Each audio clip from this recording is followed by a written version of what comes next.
맞추어서 허행하는가 하는 문제에 대해서, 이 주제에 대해서 말씀을 드리게 됩니다. 전례가 무엇이냐 하고 물으면 대답을 제대로 들어본 적이 없습니다. 신학생들한테 물어도 모릅니다. 처음 듣는 2학년, 3학년 학생들한테 가르쳐주고 물으면 그 다음에는 대답을 잘 해요. 근데 고학년이 될수록 더 잘 모르는 그런 모습들을 자주 보게 됩니다. 지금도 제가 여러분들 물으면 대답을 어떻게 할까? 전례가 무엇입니까? 하나님께 드리는 예배죠. 하나님께 드리는 경배이죠. 이렇게 대답을 하지요. 네. 그러면 또 전례 규정들, 우리 전례부원들이 많은데 저만 보면 그냥 이렇게 하면 됩니까? 안 됩니까? 하는 걸 무지하게 물어요. 하고 싶은 대로 해. 좀 그러는데 하고 싶은 대로 해도 상관은 없고, 복사가 틀려서는 전례가 무효가 되지 않습니다. 신부가 틀리면 무효가 될 수 있지만 그런데도 신부들은 좀 엉터리로 하는데 그냥 목사들이 철철 매워요. 왜? 신부가 고약해서. 하도 조금만 틀리면 하도 야단을 치니까 그냥 신자들이 주눅이 들어서 목사를 더 틀립니다. 한 번 틀리고 나면 어쩔 줄 모르고 막 계속 틀립니다. 그냥 내버려두면 잘 따라할 수 있는데, 그래서 어떤 그런 전례를 한다고 하면 그 규정들에 대해서 많이 묻습니다. 그 규정들은 그러면 그 예배를 잘 드리기 위한 어떤 그런 정성껏 드리기 위한 어떤 지침들, 방향 제시, 이 정도로 생각을 해요. 그런데 실제 의미는 그보다 훨씬 더 깊습니다.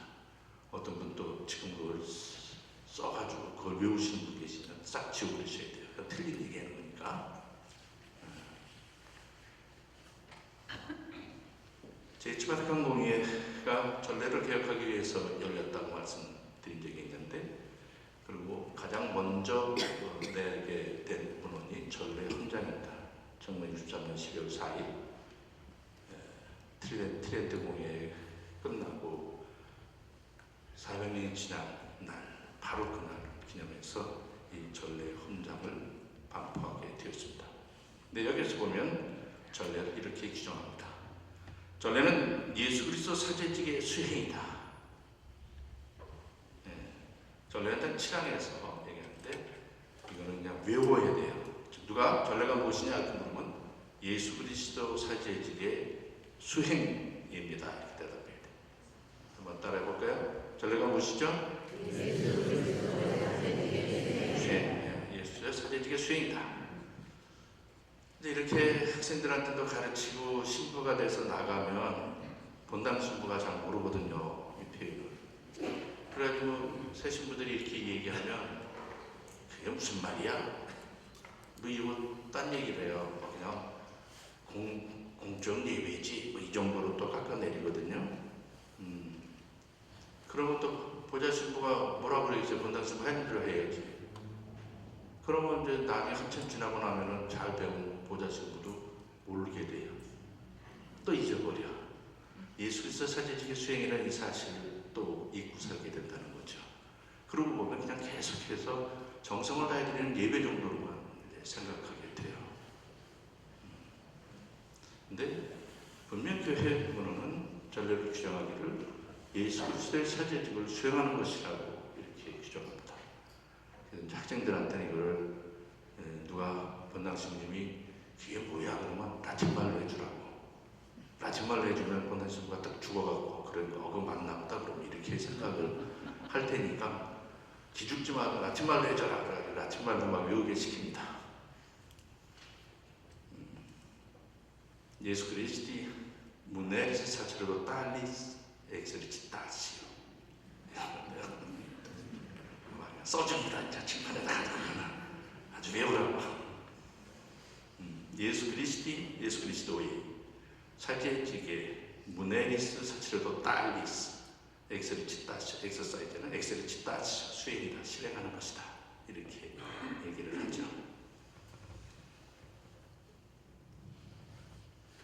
하나님께서 그리스도를 통해서 일으키신 구원의 업적들, 구원 행위를 지금 여기에서 실행하는 행위를 정리해서 예수 그리스도의 사제직을 지금 여기에서 실행하는 것이다, 이렇게 얘기하는 것입니다.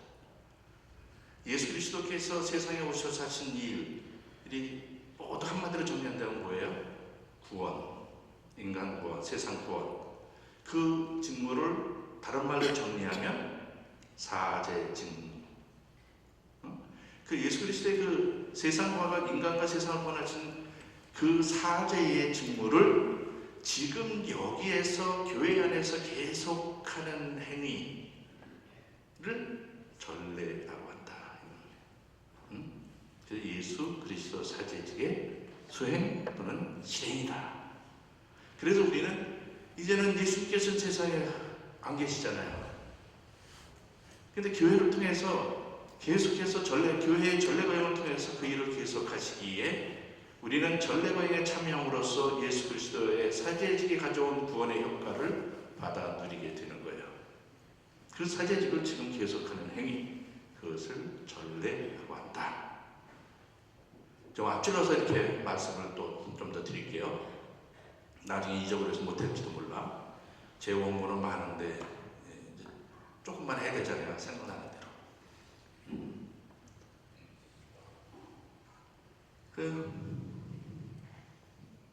그러니까 전례 규정이라는 것도 어떤 무슨 정성을 다하고 정성에 뭐가 부족할까봐 거기에 어떤 주의를 주는 주의사항이 아니고요. 예수 그리스도의 사제직, 예수 그리스도께서 이루셨던 그 행위가 오늘 전례 거행 안에서 다시 재실행되는데, 그런데 사제들이 제 멋대로 자기 마음대로 한다든지, 거행하는 사람, 집전자가 자기 마음대로 하면 예수께서 이루셨던 그 구원의 효과가 그대로 전달 안 될 수가 있지요. 우리 전례 성사 거행을 통해서 그 일이 계속되는데, 그래서 그 효과가 성서와 교회 전승이 전해준 이 성사의 효과들이 빠짐없이 생략되는 것 없이 그대로 베풀어지게 하려고 사제들에게, 집전자에게 이대로 하라고 그 정확한 규정을 제시해 주는 거예요. 그러니까 만약에 어떤 사람이 그대로 안 하고 세례를 주는데, 아니면 사제 서품을 준다고 합시다.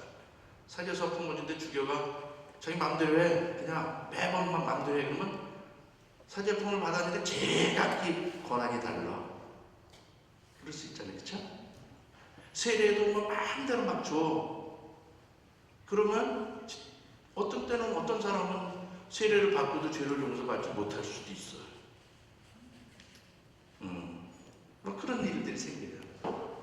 하나님의 자녀가 되고 하나님의 백성이 된다, 교회의 지체가 된다 하는데 그런 것들이 안 이루어질 수도 있어요. 저마다 각기 다르겠지.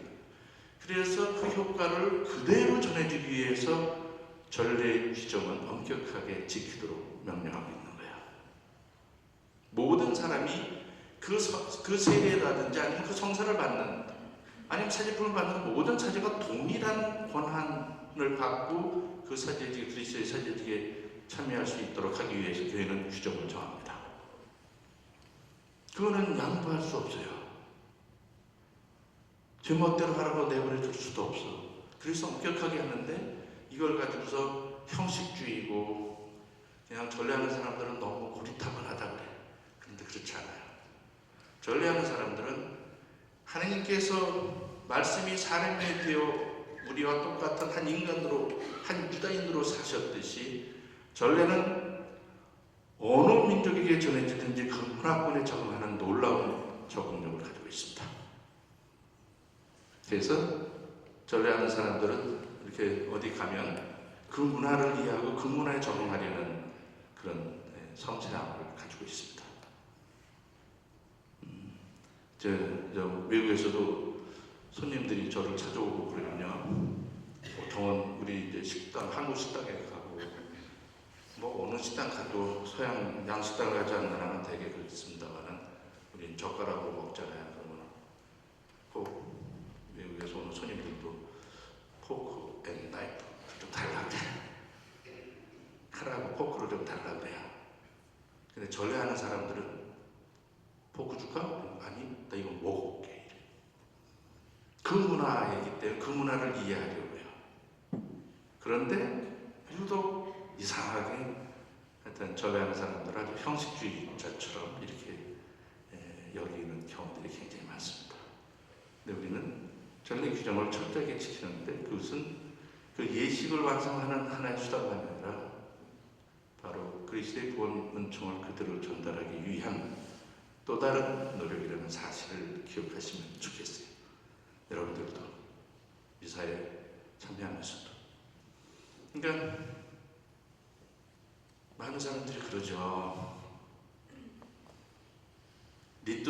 테러리스트하라고 해요. 테러리스트하고는 타협이 되는데 리툴지스트하고는 타협이 안 된다라는 말을 합니다.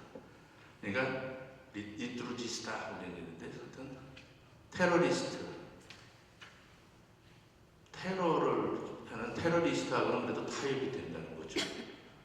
근데 전례하는 사람들은 이게 고지시켜갖고 타협이 안 돼. 뭐 이렇게 얘기를 하는데 지금 말씀드린 대로 테러는 타협할 수 있지만 하나님의 은총을 생략하면서까지 규정을 타협해서 축소할 뜻이 없다. 전례하는 사람들은 타협하지 않죠. 그러나 원칙 안에서 어떤 행동이라든지 어떻게 하고 걷는 전혀 은총과 상관없는 행위들에 대해서는 다양하게 개방합니다. 표현, 모든 전례가 말씀과 동작으로 이루어지는데 말씀이 효과를 내고 동작이 그것을 드러나는 효과를 표현하고 그렇습니다만 근데 그런 동작이라든지 어떤 그런 몸짓은 전부 문화의 차이에 따라서 좀 다르게 나타나죠. 그러니까 그 동작을 표현할 때 그 뜻이 살을 열면 어떻게 하면은 그 문화권의 사람들이 제대로 이해하고 그렇게 표현해야 그 사람들이 무엇이 이루어지는 전략에서 이루어지는 것들을 잘 이해할 수 있다고 한다면 기꺼이 몸짓, 동작을, 제스처를 바꿀 수 있습니다. 그래서 문화의 차이가 생각의 차이, 표현 양식의 차이를 가져오고 그래서 그 표현 양식은 언제나 문화나 사고의 차이에 따라서 바꿀 수 있다는 것입니다. 어느 하나만을 고집하지 않습니다. 교회는. 그냥 한 가지 그 차이가 이제 얼마나 나는지 잘 모를 수도 있어요. 근데 우리는 별거 아닌 거 했다가 깜짝 놀라고 그래요. 요즘에는 흔하게 하는 거 성추행 있잖아요. 동작. 그 사람들 그냥 프랑스 사람들은 더 합니다. 4번 하는데요. 하고 저쪽 하면 4번씩이나 맞춰요. 그 빵 비벼야지. 비비지 않으면 너 나 실행이래요. 성당에서 만나는 사람들 누구도 뭐 이태리 사람들은 2번만 하는데 프랑스 사람들은 4번 하는데 신부학은 3번만 하겠다고 그랬는데 한 번 빼.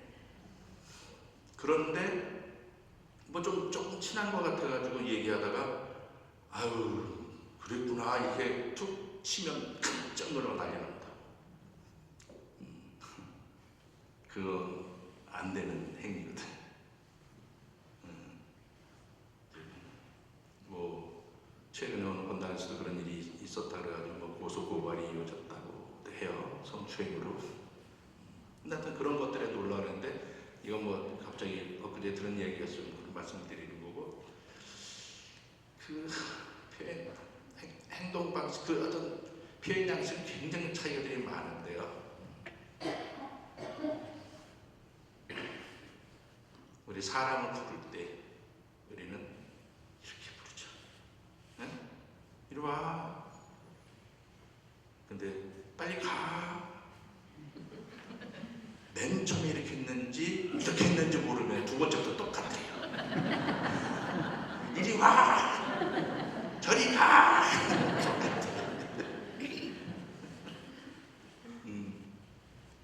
그러니까 우리 잘 들으잖아요. 누가 부르면은 이게 오래는 건지 가래는 건지 잘 몰라갖고 이렇게 한번 몸을 빼보죠. 뭐라고? 가라고? 이랬는데 이렇게 할 때 더 빨리 불면 오래는구나. 이렇게 할 때 더 빨리 손짓을 하면 가고. 우리는 굉장히 좀 사고가 좀 논리적이지 못해서 우리나라는 명사가 굉장히 부족한 나라입니다. 형용사는 굉장히 발달했어요. 서양말로 표현할 때 우리 형용사를 하려면 할 게 없어. 뭐 옐로우 이러면 노래 이런 그만이지. 옐로우 뭐 옐리 뭐 이렇게 할 수도 없잖아요. 우리는 노르스름에 노르스름에 뭐 별의별 걸로 다 해서 무슨 소리예요. 그러면서 자기 감정을 어떻게든 자기 전해주려고 그러죠. 나타난 동작이었다고 그래요. 서양 사람들은 이리 와 이렇게 부르잖아요. 그럼 우리는 내가 개냐? 이렇게 부르면 싫어해 이렇게 부르면.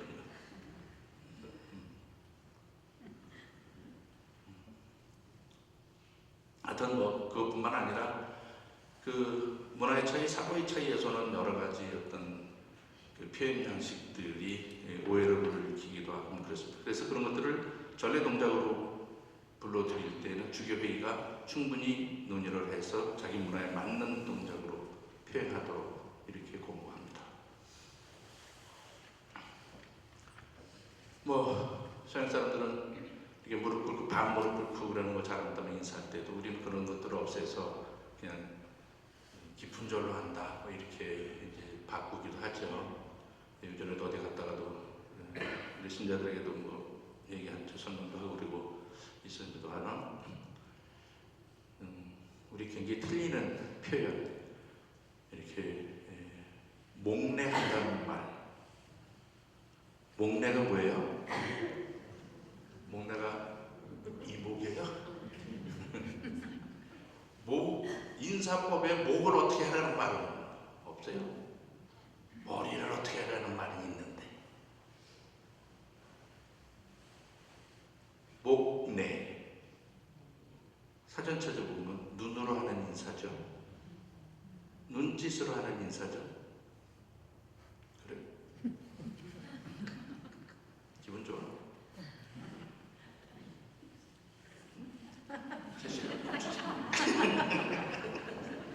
이렇게 이 눈짓을 하는 인사가 목례죠. 눈목자의礼를 지는 거죠.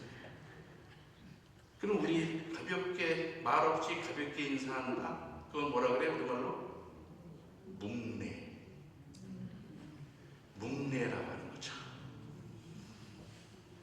그러니까 어떤 절도 하나님께 하는 절, 뭐 또 성체 앞에 하는 절, 또 사람을 만나는 하여튼 절에도 그 절의 등급에 따라서 이렇게 여러 가지를 할 수 있도록 절의 규정들은 또 이야기를 하죠. 뭐 유효성과 관계된 건 아닙니다만 그것은 예의를 표현하는 그런 규정들도 있죠. 물론 하여튼 그래. 하여튼 전례는 예수 그리스도의 사직을 수행하는 것, 지금 여기에서 실행하는 것, 그리고 그 사제직에 주는 은총의 효과를 남김없이 그대로 전해주기 위해서 전례는 규정을 정한다. 이렇게 생각하시면 되겠습니다. 제7가득한 공의 전례 훈장은 전례를 예수 그리스도 사제직의 수행이라고 규정하면서 전례는 교회 활동이 지향하는 정점이며 거기에서 교회의 모든 힘이 흘러나오는 원천이라고 선언합니다. 전례는 10항 7항과 10항에서 바로 그 그리스도 사제직을 지금 여기에서 수행하는 것이기 때문에 교회의 어떤 다른 행위도 이 행위와 정도로 중요성으로부터 비교될 수 없다 선언하는 것이죠.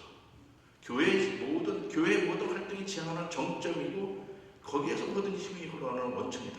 예수 그리스도의 십자가 죽음에서 모든 것이 흘러나오고 우리는 그거를 향해서 가는 것입니다. 성체성사가 최고의 미사, 성체성사가 최고의 성사다. 이것은 예수 그리스도의 구원 행위 가운데들 최고 절정의 구원 행위가 뭐였어요? 십자가 죽음이었잖아요. 그 십자가 죽음을 재현하고 여기에서 실현하는 행위이기 때문에 성체성사 미사가 가장 어떤가는 전례 행위라고 얘기하는 것이죠.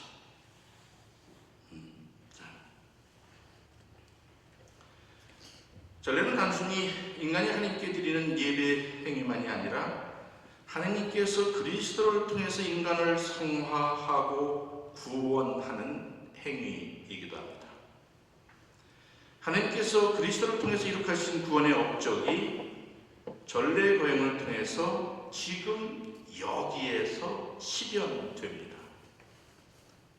그러므로 전례는 교회의 행위이기 이전에 그리스도의 행위라고 말씀드릴 수 있습니다. 그리스도께서 행하셨던 일을 교회가 지금 행하는 것이죠. 그래서 교회의 일이 되긴 하는데 그 교회의 일에 머물지 않고 그리스도의 교회가 창출해내는 어떤 사건이 아니라 그리스도께서 행하셨던 일을 계속하는 행위, 그리스도의 행위를 여기에서 계속하는 것이다. 교회의 일이. 교회는 그리스도께서 드리셨던 예배를 지금 여기에서 전례거행을 통해서 드리게 됩니다. 전례를 이렇게 이해하는 데에는 오랜 세월이 걸렸습니다. 교회는 19세기 중역 전례운동이 시작되기 전까지 전례를 예배거행을 위해서 교회 권위가 정한 규정들의 총체 정도로 이해했습니다. 그래서 전례를 교회법의 한 부분으로 생각을 했습니다. 그래서 신학대학에도 전례라는 과목이 없었어요.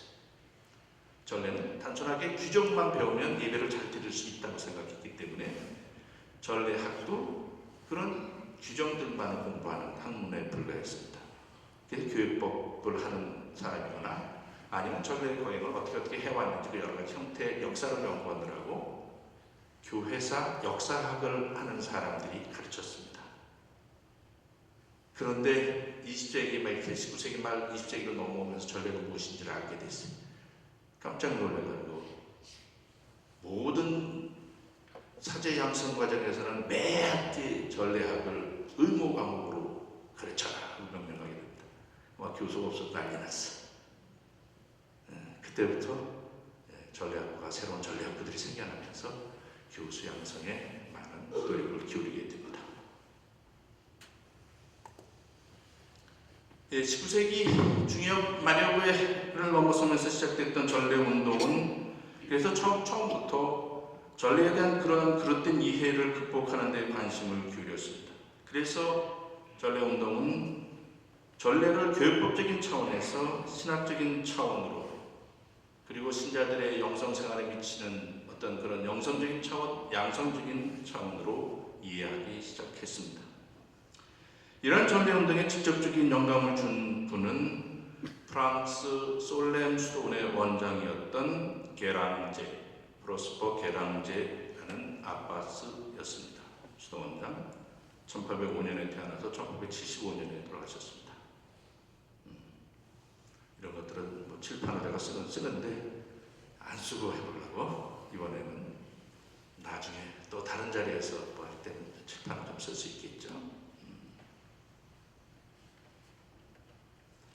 여러분들 솔렘 수도원이라고 들어보셨나요? 프랑스 노르망디 밑에 가면은 이제 프랑스 중부로 지나서 이렇게 있는데 어느 해에 제가 처음 프랑스 이 솔렘 수도원을 찾아갈 때 프랑스 북부역이라고 거기서 이제 기차를 타고 가게 되는데 그런데 이 솔렘을 가려고 그런다 그랬더니 저보러 떼제비를 타고 가래요. 고속열차를.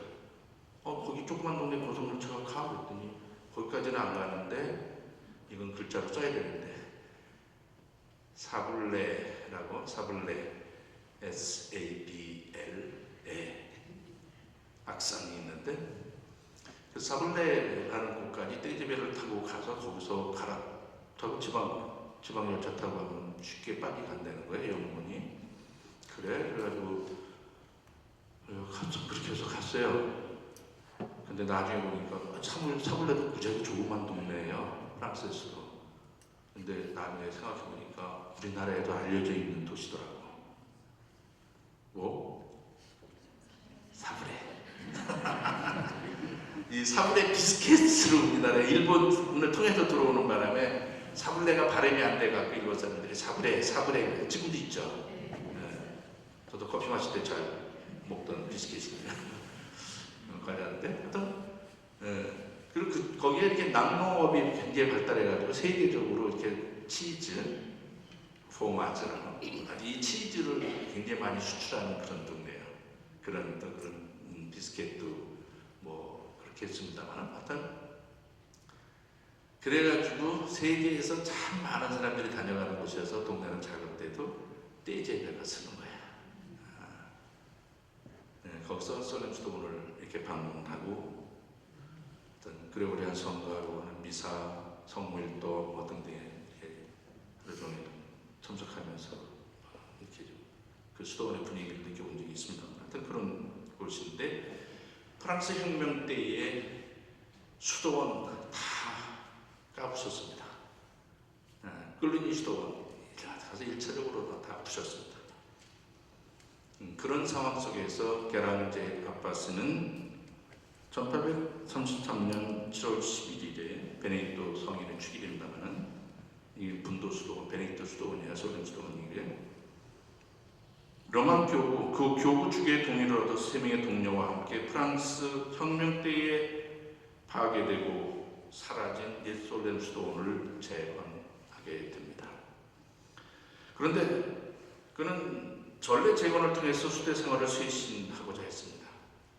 이제 수도원을 다시 세우고 사람들도 새로운 입회자며 수도 생활을 쇄신하고자 하는데 수도 생활의 쇄신은 전래 쇄신을 통해서만 가능하다는 것을 깨닫고 전래 재건을 통해서 수도 생활을 재건하고자 했습니다. 이러한 그의 노력은 프랑스뿐만 아니라 유럽의 여러 다른 나라들이 알려졌고 전래를 올바로 이해하려는 전래 운동으로 발전했습니다. 그래서 프랑스 국경을 넘어서 벨기에, 독일, 이탈리아 등등 유럽 전역으로 퍼져나가면서 전래에 대한 관심이 아주 커졌습니다. 그래서 교황도 더욱 관심을 갖게 되었고 그런 전래운동에 함께 시작돼서 펼쳐졌던 많은 학자들의 노력의 결실들을 모아서 1947년에 교황 비오 12세는 하느님의 중개자라는 회칙을 반포하고 그를 통해서 전례가 무엇인지 개념적으로 정리하게 됩니다. 이러한 노력들이 뒤에 제2차 바티칸 공회로 이어져서 전례 헌장을 반포하게 된 것입니다. 그래서 이제 전래 생활을 위한 새로운 시대가 열리게 됩니다. 전래를 새롭게 이야기됐고 이런 바탕 위에서 전통을 존중하면서도 새로운 요구에 맞게 전래 전반을 개혁하고 또 모든 전래세의 개정도 추진하게 됩니다. 그때 바로 이 제2차 바티칸 공회 개최를 선언하셨던 분이 요한 23세 교황이셨습니다. 이 요한 23세 교황은 공회 개최를 선언하기 전에 다른 여기 교황이 되셨을 때 이미 연세가 많으셨어요. 그때 당시로 1958년에 교황이 되셨는데 1958년 11월 4일에 그런데 그때 이미 78세였거든요. 지금 같으면은 78세 누구나 다 살죠. 오늘도 레지오 마리아의 연차 총침묵에 따라갔는데 우리 프레시디움은 80대가 몇 분이고요 60대는 한 명뿐이에요. 그러면서 프레시디움 막 하는 거예요. 오늘 뭐 같이 가서 좋은 또 다른 기억들을 추억으로 만들 수 있었습니다.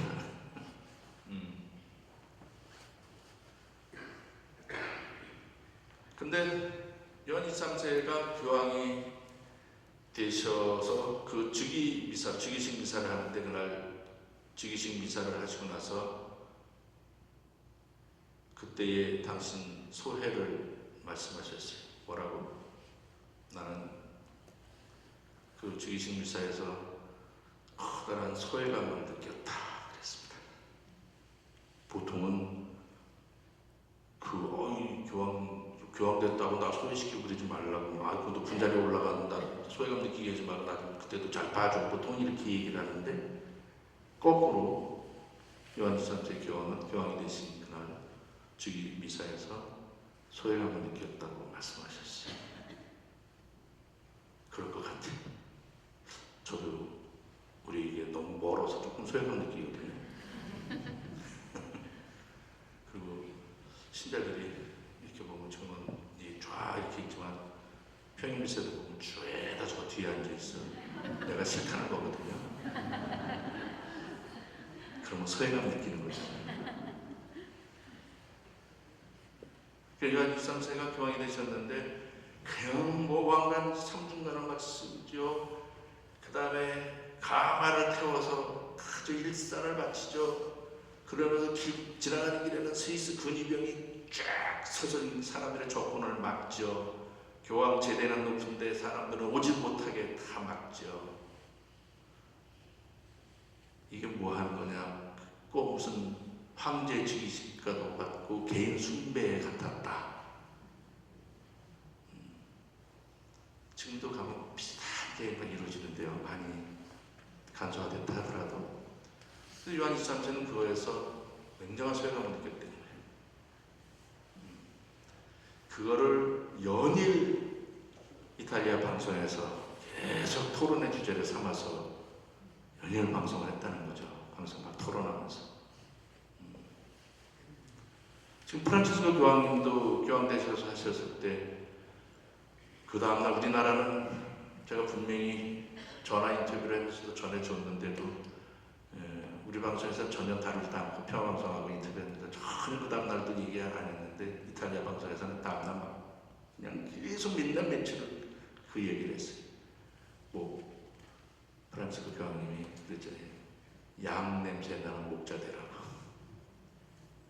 놀랬거든요. 저 그 옆에 있었는데 교황 대신은 뽑혀서 처음 나오실 때도 하루 종일 기다리다가 저녁 때 비가 오고 막 그랬었는데 하여튼 거기서 봤고 그 다음에 교황님 첫 번 베드로 사도의 직무를 수행하신다고 하는 교육사에서도 바로 옆에 좀 가까운 데 자리가 주어져서 있었는데 하여튼 교황님이 그러셨어요. 양 냄새 나는 목자 되라고. 저한테서 양 냄새 나면은 여러분은 양인데 정작 저에게서 양 냄새가 나면 여러분들은 도망갈 거예요. 아유 지금 무슨 냄새야 이거 방귀 꼈나. 똥 냄새만 나가지고 양우리에서 똥 냄새 나가지고. 근데 여러분들 양이 아니어가지고 여러분들 가운데 있으면 저리 향수 냄새가 나죠. 여러분이 양이 아니어서 양 냄새는 안 나고 향수 냄새가 나. 그래서 여러분과 계속 같이 있으면 누구 만나면 너 누구 만났니? 그랬죠. 저보고 웬 향수야? 전화 뿌렸는데 누구 어떤 여자 만났어? 이렇게 묻는단 말이에요. 사람들이. 그런데 프란치스코 교황님은 목자는 양 냄새가 나야 된다. 양우리 안에 양들과 뒹굴고 양들과 함께해서 양 냄새가 나는 목자가 되어야 한다. 양 냄새 나는 목자 되라고 이렇게 말씀하셨거든요. 나 그래서 못 알아들었다는 거야 이 말을. 나중에 영주교님이 크루즈 여행 순례객들하고 로마 오셨는데 저보러 교황이 뽑힐 때도 있었으니 교황님 좀 소개 좀 해라 그래서 내가 얘기를 했어요. 그 다음부터 영주교님 서울 와서 계속 하시는 바람에 이게 유행어가 됐어. 양 냄새 나는 목자 되십시오.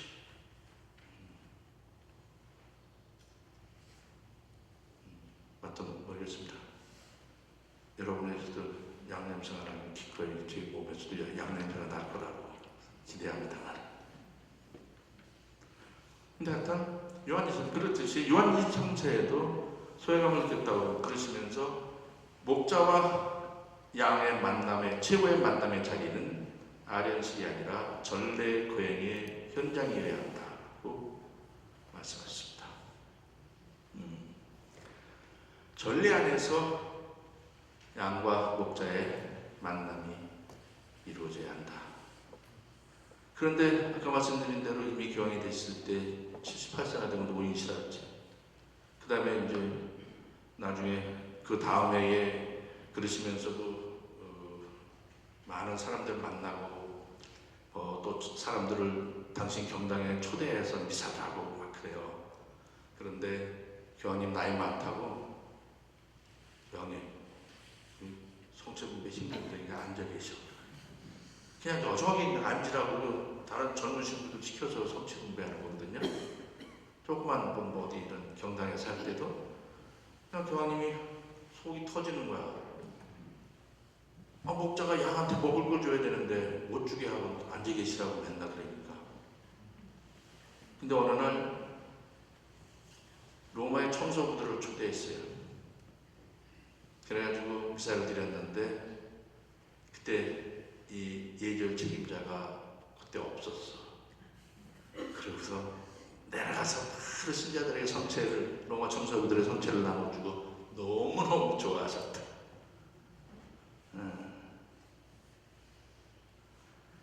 이런 이야기가 제2차 바티칸 공의회 개최 배경사에 다 기록되어 있습니다. 그래서 그런 모습들을 보면서 저도 성체 분배는 그런 마음으로 하려고 늘 노력하는 거죠. 언제 제가 11시 미사 때도 이런 말씀 드린 적이 있죠. 그래서 목자가, 물론 목자는 양을 잘 키워가지고 털도 잘 깎아서 잘 팔아먹고 그러고 양고기도 나중에 팔아먹고 이런 생각으로 양을 살찌게 할 수도 있겠죠. 근데 어미가 자식에게 젖을 물리고 먹을 것을 주지. 목자도 양들에게 그런 마음으로 주는 거죠, 성체를. 성체 분배의 시간들은 정말 여러분 한 사람 한 사람을 위해서 기도하는 시간이잖아요. 그러니까 성체 분배하는데 이분이 우리 본당 신장가? 왜 오늘 처음 보는 것 같지? 처음 보는 것 같은데? 이런 건 제가 기도를 못해요. 잘 몰라갖고. 근데 늘 자주 만나는 분들은 성체 분배하면서 그 위해서 기도하잖아요. 누가 허리가 아프다 그러면 이거 먹고 허리 좀 나라 그러더라고요. 머리가 아프다 그러면 머리.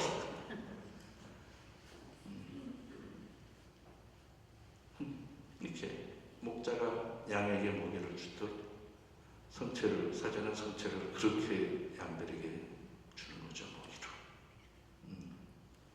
요한이 3세. 그러고 나서는 바로 어떤 그런 전례인이 한 2해 그걸 바탕으로 해서 제2차 바티칸 공의회를 개최를 하셨습니다. 그런데 공의회를 못 마치고 돌아가셨어요. 그래서 그 공의회를 계속하는 몫은 바오로 6세에게 넘겨졌는데 바오로 6세는 선임교황인 요한 23세의 뜻을 받들어서 계속해서 전례에 관한 연구를 계속했고 아까 말씀드렸던 대로 이제 전례 헌장을 반포하게 되었습니다. 그래서 이제 교회는 전례를 완전히 새로운 차원으로 이해하게 되었다. 아니 교회가 2000년이나 되었는데 겨우 1964년에 가서 63년에 가서 그랬다고? 예, 그랬어요. 처음에는 그렇게 이론적으로 몰랐어도 그냥 예수님한테 듣고 자기들이 전승에서 깨달았던 대로 성서 시대를 지나면서도 나름대로 잘했는데요. 나중에 너무 법적인 것을 따지고 그런 것들을 강조하다가 기본을 잊어버리게 된 거예요. 그렇게 1500년을 지났어요. 그리고 또 조금씩 하다가 또 400년을 더 지난 뒤에서야 비로소 전례가 무엇인지를 이해하게 되었습니다. 아까 이미 읽어드렸습니다마는 그 전례 헌장 7항의 그 규정을 다시 한번 다른 표현과 함께 들려드리겠습니다. 전례는 예수 그리스도의 사제직을 수행하는 것이다.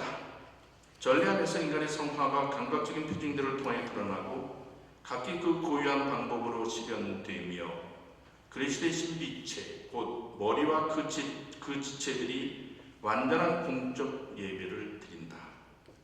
따라서 모든 전례교회는 차지이신 그리스도와 그 몸인 교회의 활동이므로 탁월하게 거룩한 행위이다. 그 효과는 교회의 어떠한 다른 행위와 같은 정도로 비교될 수 없다고 전례원장 7항은 규정합니다. 선언합니다. 이렇게 하면 전례원장이 어디 있어요? 제2차 바티칸 공의회 문헌을 이렇게 다 한 권으로 묶어져 있고 딱권으로도 되어 있는데요. 그 중에 첫째 권이 전례 헌장이에요. 제2차 바티칸 공의회의 헌장과 여러 선언들, 교령 이런 것들이 실려 있는데 그 중에 첫 번째 것이 이 전례 헌장이에요. 지난 학기에 전례 헌장 강의를 학교에서 했는데 어느 평신도가 강의를 들으러 갔어요. 미술도 하는데 전례를 알면 좋겠다고. 그런데 전례 헌장을 하니까 책방에 가서 전례 헌장을 사러 갔는데 전례 헌장이 없다는 거예요. 그런 책이 없다는 거예요. 그러니까 못 사왔어요.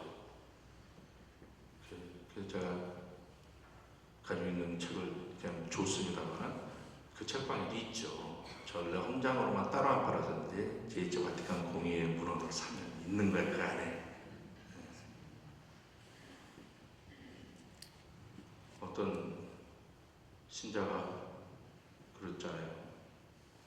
욥에 대해서 지난번에도 여정 강의했던 욥에 대해서 많이 여러 시간 계속 강좌에서 하는 걸 들었는데 저도 저 어디 앉았어. 근데 욥 얘기를 막 하니까 그 강의를 듣던 어떤 신자가 그건 어디 가서 사요? 그 책은 구약 성경이 하나예요. 그걸 개신교 신자가 묻더란 말이야. 욥서는 어디서 사느냐고.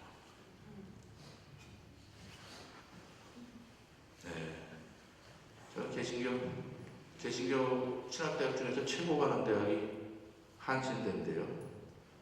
제가 한신대 박사과정에서 두 학기 강의를 한 적이 있어요. 로마로 가라는 바람에 강의가 끊어지긴 했습니다만 3학점짜리 두 학기를 했는데 그 박사과정에는 학생들이 대개 목회를 10년 이상 한 사람들이 와요. 성악활동 10년, 20년. 개신교 신자들 성경 많이 학교 갔죠. 천만의 말씀이에요. 빼서 읽어가지고 잘 몰라요. 필요한 만큼 빼서 자꾸 우리는 그냥 너 강론 할 거 없는데 큰일 난다 내일 복음이. 그래도 해야 되잖아요. 다른 거 읽으면 안 되잖아. 내가 강론 잘할 수 있는 곳으로 성경을 택할 수가 없잖아요. 그럼 매일 예수님 말씀이랑 현장에 있듯이 매일 그 쭉 정해진 대로 읽어야지. 개신교 목사 같았으면 설교 훨씬 잘했을 거야 내가. 내가 잘하는 것만 했는데까지 너무 못했게 모르겠어요. 근데 모르는 것도 하려니까 고민을 하는 거지. 그래도 살 안 빠지니까 문제는 있습니다만 고민하는데도 안 빠져. 덥죠? 벌써 걱정이야. 이 시간 끝나면 한잔 하러 가시죠. 또 아무도 안 하면 그냥 가면 또 서운해. 그러니까 또 가. 내일 새벽 미사인데 5시면 일어나야 되는데도 그냥 가요. 요즘 점점 늦어져가지고 1시까지 앉아서 마셔. 5시에는 일어나서 나오니까.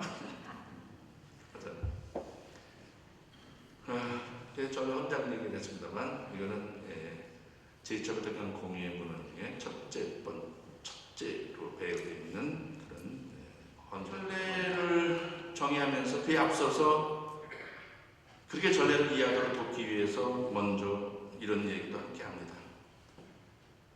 앞에 쭉 이야기를 했어요. 뭐냐면 하나님께서는 예언자들을 통해서 하나님께서 구원하신 예수님 오시기까지 어떻게 세상을 구원해 와가셨는지 구원의 역사를 여러분들이 기억할 수 있나요?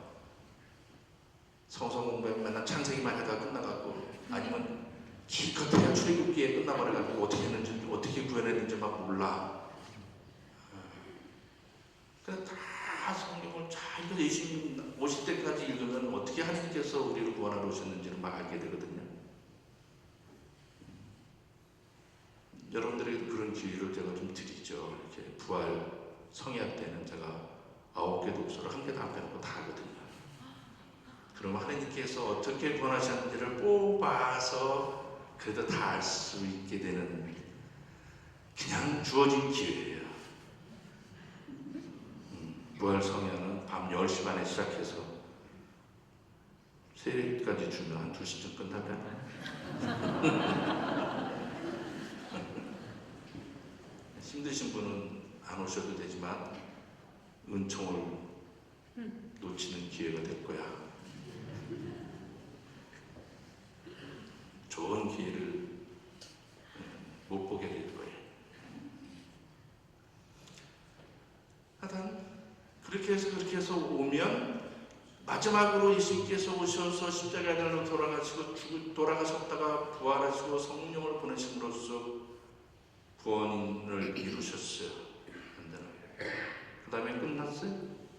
근데 그분은 하나님께서는 예수 그리스도를 통해서 이룩하셨던 이 일들을, 이 구원의 사건들, 구원의 업적들을 계속하고 싶어 하셨어요.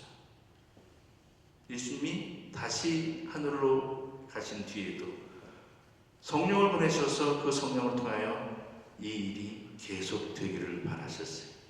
그래서 교회를 세우시고 교회가 그 일을 행하는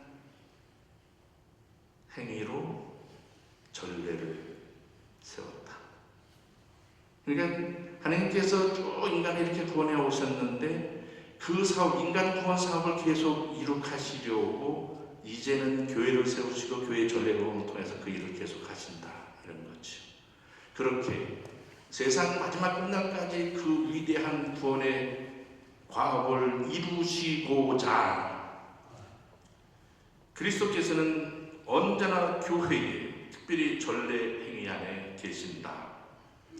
그리스도께서는 집전자 인격 안에, 인격이라고 그러면 재주가 없는데 우리말로는 인폴슨 안에, 그래서 폴슨 안에, 폴슨 오브 프리스트 안에, 사제의 인격 안에인데 인페르소나 안에, 폴슨 안에. 그 말은 뭐 인격이라고 하면 잘 못해요, 사실은. 그냥 그 사제 자신 안에 이렇게 번역하는 것이 더 좋은데, 우리는 이제 폴슨으로 자꾸 인격을 가지고 하느님도 폴슨으로 나타나셨다 그러면 폴슨으로 우리를 만나러 오신다 그러면 인격적 하느님이라고 번역해요. 하느님은 인격이 아니에요. 신격이지. 하느님은 인간으로 막 끌어내려요. 그러면서 해석 엉터리를 해요. 무슨 자비로우신 하느님처럼. 아니, 그게 아니고 추상적인 개념이 아니라 인 폴슨으로 우리에게 오셨다라는 거예요. 폴슨으로 오셨다. 이런 말 또 잘 못 알아듣죠. 들어본 적이 별로 없으니까 자꾸 들은 건 이제 나중에 알아요. 5년 뒤에는 여러분 굉장히 유식할 수 있어.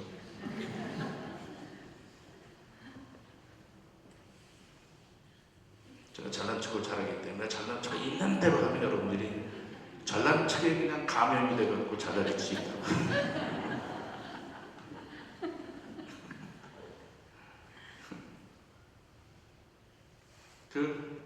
예수님께서도 부활하신 뒤에 제자들에게 나타나셨다 그러는데 유령인 줄 알았잖아요. 막 사람들이, 제자들도. 그때 예수님께서 제자들 가운데에 폴슨으로 나타나셨다 이렇게 하거든요.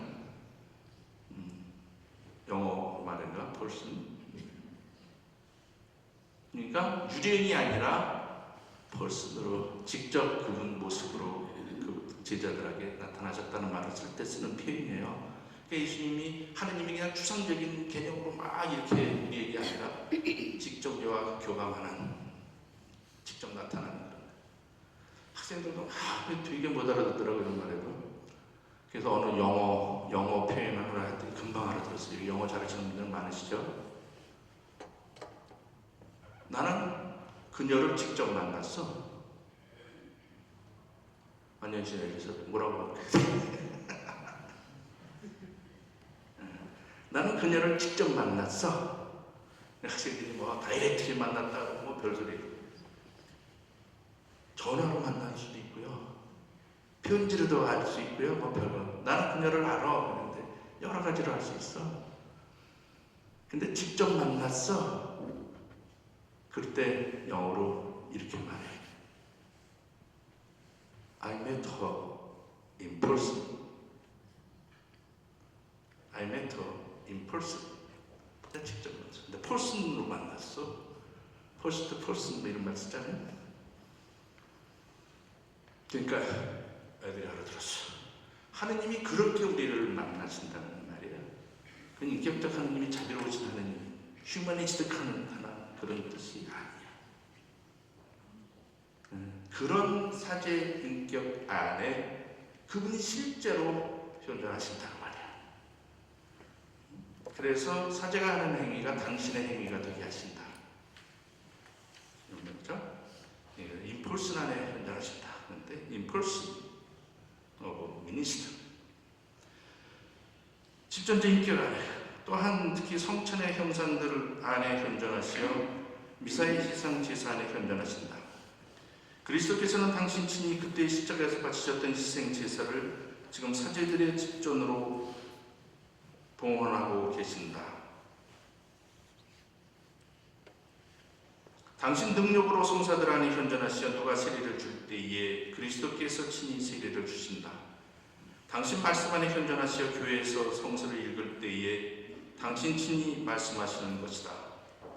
끝으로 교회가 기도하고 찬양할 때에 단 두세 사람이라도 내 이름으로 모인 곳에는 나도 함께 있겠다고 약속하신 바로 그분께서 현존하신다.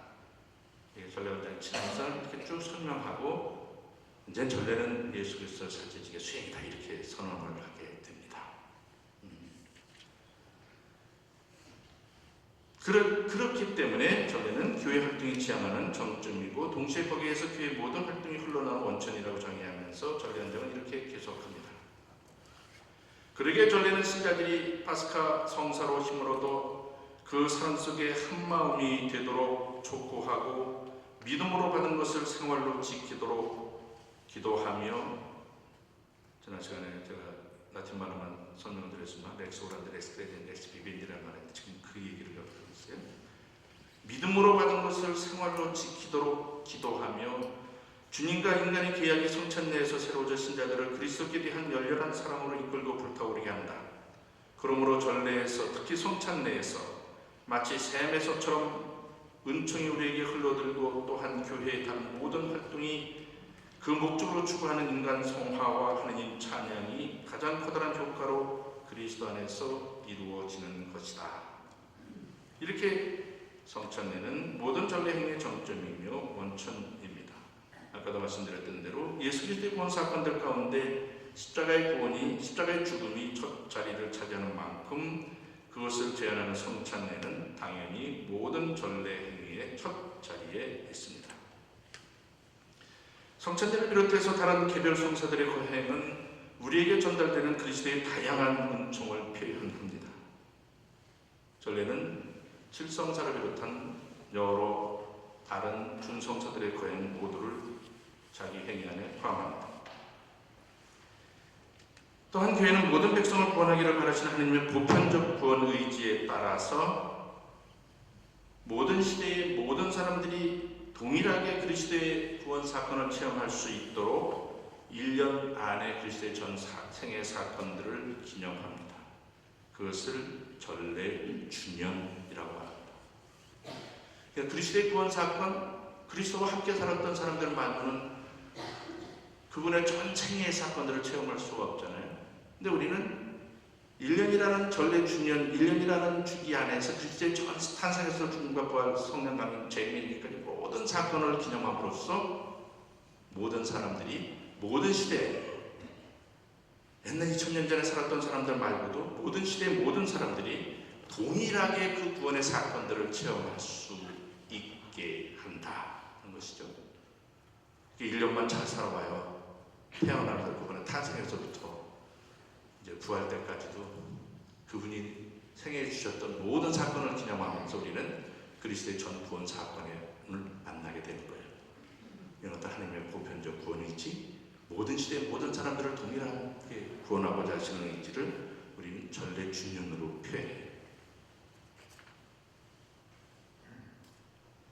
그래서 전래 주년은 하나님께서 그리스도를 통해서 이룩하신 구원의 업적을 1년의 주기 안에서 기념하여 거행하는 것입니다. 그래서 교회는 전래 주년에 대해서 이렇게 설명합니다. 교회는 1년의 주기 안에서 탄생에서부터 성령 강림 그리고 주님의 재림에 이르기까지 그리스도의 천신비를 거행한다. 지금 우리 대림식이 지내는데 교회는 좀 다른 달력을 가지고 있어. 우리는 12월에 대림식에서 우리는 새해를 시작해 뭐 이런 얘기를 잘 하죠. 근데 전래 주년은 일반 달력을 교회가 사용하려고 적당히 변형시킨 것이 아닙니다. 1년이라는 세속의 시간들 뭐 그것도 그리스도인들에게는 어떤 창조주의 은총이지요. 물론 그 시간들은 우리의 시간은 이렇게 흘러가는 시간, 지나가는 시간, 잡을 수 없는 시간. 그래서 막 늙으면서 애통해. 뭐 잡으려고 그래요. 안 잡혀 그냥 가지.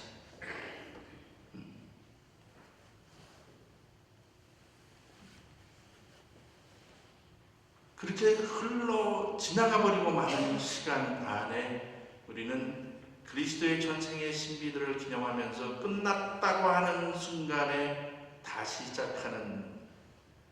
사이클을 시작하면서 우리는 그분의 탄생을 기념합니다. 그분이 돌아가시고 떠나셨는데 다시 탄생을 기념합니다. 1년이라는 1년의 주기 속에서. 그래서 흘러가는 시간, 지나가버리는 시간을 순환하는 시간으로 우리는 기념할 이것이 이 시간들이 순환하는 시간이 되고 이 순환하는 시간 속에서 우리는 그리스도의 전생의 신비를 만나고 기념하고 만나게 되고 그렇게 하면서 우리는 이제 세속의 시간을 하나님 구원의 시간으로 살게 됩니다. 그래서 우리는 영원을 사는 사람이 됩니다. 이 시간 안에서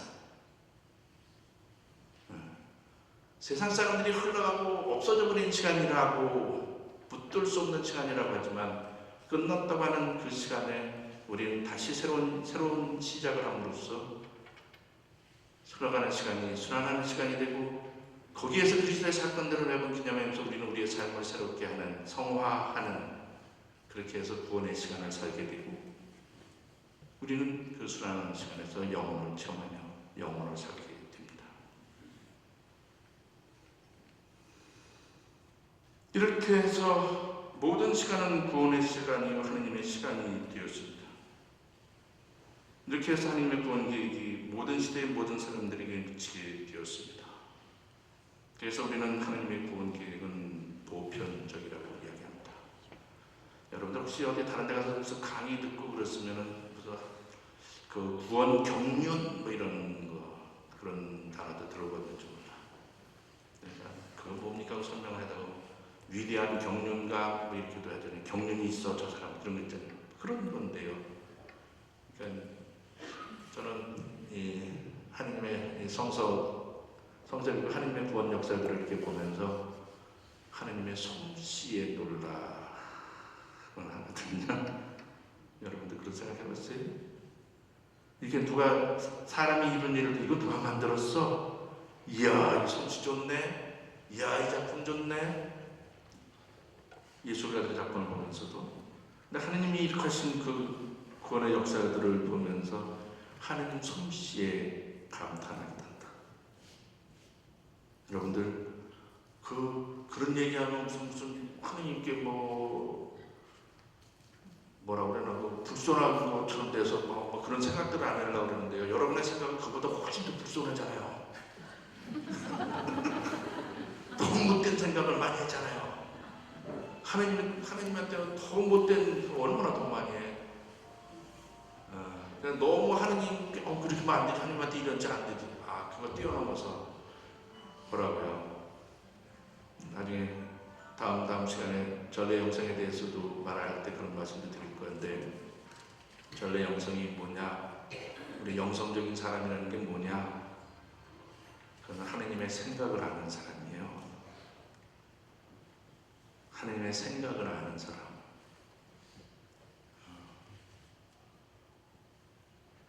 우리 이렇게 사람들이 이제 저 때문에 어떻게 겁먹어요.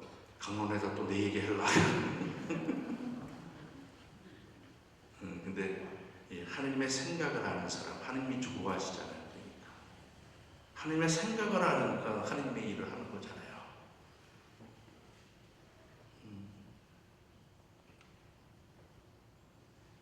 요즘에 우리 사모교장 주베드로가 내 생각을 많이 알아.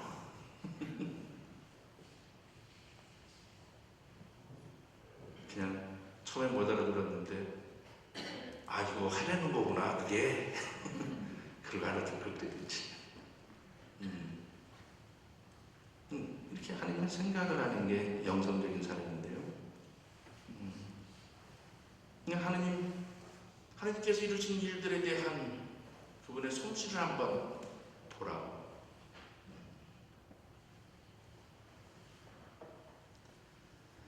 나는 저 사람 전혀 사랑하고 싶지 않아. 내가 저 사람 사랑할 수가 없어. 와, 근데 저 사람을 사랑하는 사람이 있네. 지독히 사랑해서 저 사람을 하고 결혼을 했네. 이런 놀라움. 그렇잖아요. 그래서 혼인 미사 때마다 잘 얘기합니다만 저 사람이 가지고 있는 장점, 내게는 그냥 저 모래사장 오두리에 있는 그냥 거친 돌 같은데 자기는 그 사람과 만나서 그 보석으로 다이아몬드로 갈고 닦아서 보석으로 만들겠다고. 그래서 그걸 알잖아요. 그 사람만이 알잖아요. 그 아내만이, 그 남편만이. 그 놀라움, 이 생명의 풍요로운 신비, 하나님 창조의 신비 이런 것들 깜짝 놀라죠 사실은. 근데 인간 전체, 인류와 함께와 하나님의 역사 전체가 전차에서 일어나는 그 하나님의 솜씨에 놀란다 그런 거죠. 그런 표현도 써보라고. 그럼 하나님 가깝게 여러분이 만날 수도 있어요. 너무 멀리 하나님 두지 말고. 그분은 임펄스로 내게 오는 분이시다. 자, 그렇게 하나님께서는 예수님께서 다시 하늘로 돌아가신 뒤에도 계속해서 인간을 구원하고자 하는 그런 열망, 그리고는 교회를 세우셨다. 이제 교회가 해야 할 일은 그리스도 안에서 이루어진 구원의 업적을 모든 시대의 사람들에게 선포하고 받아들이게 하는 것입니다. 교회는 하나님의 말씀을 선포하고 성사를 거행하며 신자들을 믿음과 희망과 사랑으로 이끌고 은총 안에 성장하게 하는 성장하게 하는 길을 준비하는 여러 가지 사목 활동들을 또 통해서 그 과업을 수행합니다. 그리스도인이 예수 그리스도의 구원 업적을 감사하며 기념하는 축제를 거행하는 것은 끊임없이 선포의 사명을 수행하고 구원을 다시 이루는 것입니다. 여기에 1년이라는 주기적인 시간을 이용합니다. 이 1년이라는 시간 안에서 그리스도의 구원 사건을 주기적으로 반복할 수 있도록 또 일정한 날에 각각의 기념일들도 정합니다. 우리가 지내는 기념일들은 어떤 것들은 성서에 따라서 정해지기도 하고 역사적인 상황에 따라서 도입되기도 합니다. 그러나 어떤 때는 교리를 가르치기 위해서 하나님의 신비를 설명하기 위해서 도입하는 그런 이념 축일들도 있습니다. 어쨌든 교회는 그리스도의 죽음과 부활을 체험하고 최초로 주일을 자기 축제일로 지냈습니다. 그러다가 세월이 지나면서 연중 축제로 이 부활 축제를 지내고 싶어 했고, 그렇게 해서 연례 부활 대축일이라고 우리가 말하는 그런 부활 축제일이 교회 전례에 도입되게 되었습니다. 그 다음에 또 그리스도의 신앙과 관련해서 여러 가지 그분의 정체성, 그분이 사람이시냐 아니면 하나님이시냐라는 논쟁들이 있게 되면서 그분은 본래부터 하나님이셨다. 태어나기 전부터 하나님이셨고 또 태어나셔서도 그분은 태어나실 때에도 동정마리아에서 사람으로 오실 때에도 그분은 온전히 하나님으로서 또 온전히 사람으로서 세상에 오셨다. 그분은 온전히 하나님이시고 온전히 사람, 이셨다 하는 교리를 세상 사람들에게, 그리스도인들에게 가르치고 선포하고 가르치기 위해서 또 성탄 대축일을 도입하게 됩니다. 이 두 축이 중심이 돼서 여러 다른 신비들을 거행하는 축제들이 들어오게 돼요.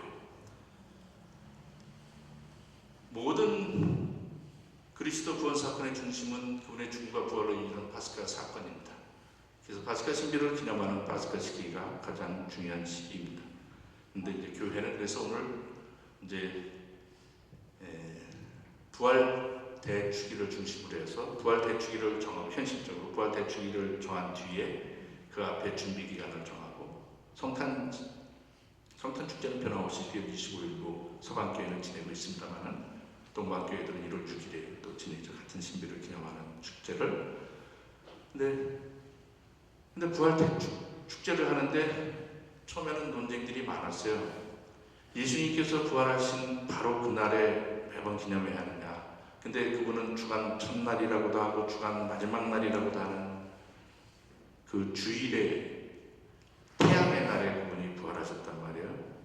그래서 그 태양의 날을 그분의 부활 축제로 지내고자 하는 연명들이 있었어요. 그리고 교회는 일찌감치 그 태양의 날을 썬데이를 도미니카로 바꿔요. 우리는 비그리스도교 국가여가지고 주일을 썬데이라고 하잖아요. 태양의 날이라고 하지만 이탈리아나 프랑스나 스페인이나 뭐 등등의 나라는 전부 주님의 날이라고 그러죠. 도미니카, 디몽시, 도밍고 뭐 이렇게 이런 이름들로 주일을 부르잖아요. 그러면서 부활대 축제를 열대 축일로 더 성대하게 지나고자 하는데, 이 주일로 유다인들처럼 어떤 유다인들에게는 토요일이 안식일이 가장 최고의 절정의 날이었거든요. 근데 그날에 우리는 넘겨줄 수가 없어서 주일, 저도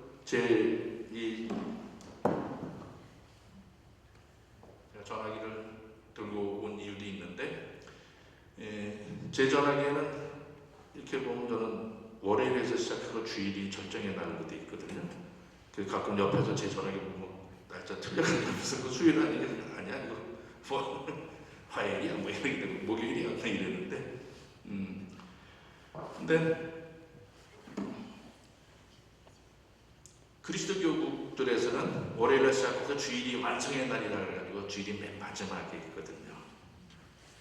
우리 새로 달력 만드는데 우리는 그렇게 만들어 볼까 한번 그런 생각했었는데 신자들이 헷갈려갖고 올해는 날짜를 다른 날로 올까봐 그래서 습관이 안 돼 있는데 달력 보는 것도. 그래서 그냥 똑같이 우리나라가 쓰고 있는 태양의 날이라고 쓰고 일요일이라고 쓰고 그걸 첫째로 배정할 수밖에 없긴 했습니다만은, 그런데 그래서 하여튼 그런 주일과 안식일의 갈등도 있고 뭐 이런 역사들이 있습니다.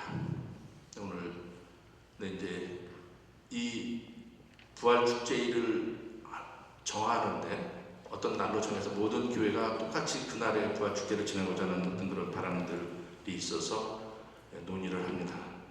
그것이 니체아 공의회 또는 니케아 공의회라고 하는 325년 니케아 공의회에서 부활 날짜를 확정합니다. 예수님께서 부활하신 날이 유다인들의 달력으로 니산달 14일이라고 해서 그날에 맞춰서 늘 지내자고 하는 그런 이야기들이 있었거든요. 니산달 14일 이랬는데, 니케아 공의회에서는 주일로 옮겨 지내고자 하는 열망에서 유다인들의 봄의 만월이거든요. 그래서 봄의 만월이 지난 다음 주일을 부활로 지내기로 결정을 하게 되죠. 이걸 쉬운 말로 하면 춘분과 만월 다음 주일 이렇게 정합니다. 그러니까 여러분들 부활날이 왜 이렇게 맨날 바뀌어? 그러잖아요. 근데 춘분과 만월이 지난 다음 주일을 부활로 지냅니다. 근데 올해에도 그랬습니다만 여러 해 전에도 제가 주교회에 있을 때도 그 해에 개신교들에서 전화가 와요. 뭐 전화가 오는 거야. 왜 부활 날짜가 이번에 이렇게 뒤로 갔습니까? 왜요? 아니 만월 춘분 3월 21일 춘분이 지나고 만월도 지났는데 그 다음 주일인데 왜 부활이 그 다음으로 더 지나가 버렸다는 거야? 다음에 그래요? 달력을 보니까 그런 것 같아요. 그래가지고 제가 로마에다 전화를 했어. 물어봤죠. 니네 나라는 만월이 먼저 왔냐? 그럴 리가 없죠. 시차가 만월을 막 땡기는 건 아니거든. 시차는 그런 게 아니잖아요. 근데 우리 달력으로만 봐가지고 저도 착각했던 거예요. 우리는 달력이 날짜가 써 있잖아요. 보름이 음력에 대해 1일, 2일, 3일 해가지고 아니면 1, 15 뭐 이렇게 쭉 써 있단 말이야. 근데 15일이라고 써 있던 날이 만월이 아니었어.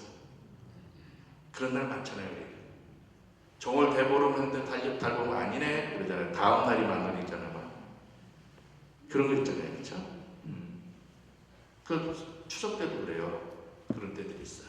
그 해가 그랬던 거예요. 그래가지고 안 받았어요. 근데 올해는 더 했습니다. 이제 안 받아도 되는 여러분이 나중에 찾아보면 되지만 3월 21일이 충분이잖아요. 그날이 2월 15일이었어요. 음력으로. 그리고 그날 만월이었어요. 21일이 언제 봐야 되겠다. 제가 안 보면요, 여러분이 기억을 못하고 내가 거짓말하는 거로 생각하거든요.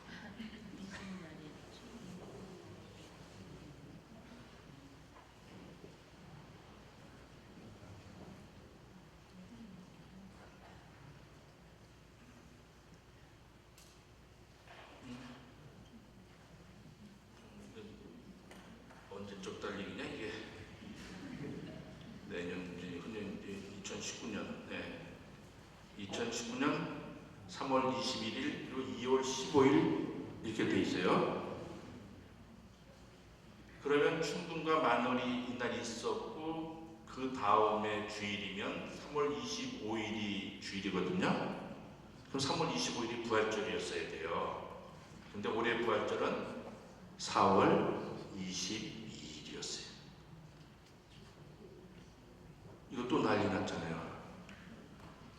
야, 근데 이것도 부활도 이날 그전에 제가 확인했던 부활 그날이 만월이 아니었는데 이번에는 만월이요. 만월이기도 한데도 이게 이제 안 되게 된 거예요. 그래서 또 머리를 좀 짜냈는데 만월이 춘분보다 시간적으로 먼저 왔어요. 충분히 되는, 우리 3월 21일 이렇게만 얘기하고 15일 그런 만월 이렇게 하지만 3월 21일에 충분히 오는 시각보다 만월이 먼저 있었어요. 그런 일도 있어요. 그래서 충분과 만월이 지난 다음 주일이 되려니까 이미 만월이 됐다가 충분이 됐기 때문에 한 달을 기다려야 됐어요. 그래서 2월은 짧으니까 음력에서 2월 이제 4월 19일이 돼서 만월을 맞게 돼요. 또다시 그 4월 19일이 만월이 돼서 그 다음 주일 22일이 부활이 됐어요.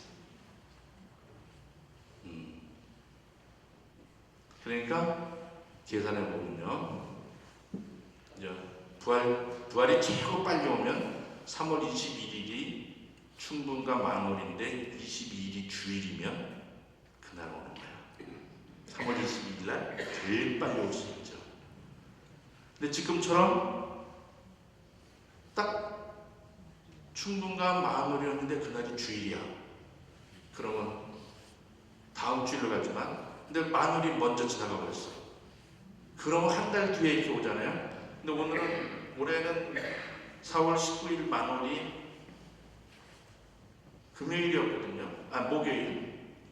그러니까 3일 뒤에 부활을 가죠. 근데 만약에 이 만월이 주일이었단 말이에요. 그러면 월, 화, 수, 목, 금, 토, 일 또 7일을 기다려서 19일 뒤에 26일의 만월이 부활이 될 수 있어요. 4월 20일.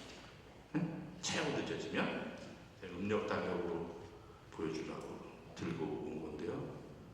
제가 다 알고 있더라도 그거 보면서 얘기한 거야 진짜야 이렇게 안 보고 얘기하면 이거 머릿속에서 기억 잘못하는 걸 거야. 그렇게 해서 날짜가 정해지면 거기에 맞춰서 40일의 축제와 모든 것들이 하고 고정된 축제일인 성탄은 그대로 있습니다. 성탄 축제가 15일, 25일이니까 세례자 요한은 6월 14일날 지내는 거예요. 예수님 탄생 예고가 25일에 태어났다고 기념하게 되니까 3월 25일에 탄생 예고 주기를 지낸 거예요. 9개월을 당겨서.